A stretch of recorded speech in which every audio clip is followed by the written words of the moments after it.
అమెరికాలో కాల్పుల కలకలం రేగింది. ఒరెగాన్ యూనివర్సిటీ కాలేజీలో ఉన్మాది కాల్పులకు తెగబడ్డాడు. ఈ కాల్పుల్లో 10 మంది విద్యార్థులు మృతి చెందారు. మరో 20 మందికి పైగా గాయపడ్డారు.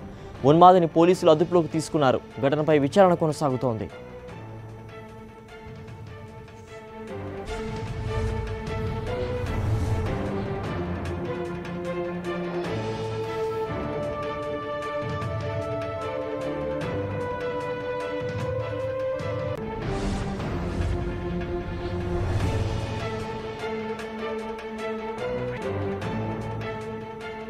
అమెరికాలో కాల్పుల కలకలం రేగింది. ఒరెగాన్ యూనివర్సిటీ కాలేజీలో ఉన్మాది కాల్పులకు తెగబడ్డాడు. ఈ కాల్పుల్లో 10 మంది విద్యార్థులు మృతి చెందారు. మరో 20 మందికి పైగా గాయపడ్డారు. ఉన్మాదిని పోలీసులు అదుపులోకి తీసుకున్నారు. ఘటనపై విచారణ కొనసాగుతోంది.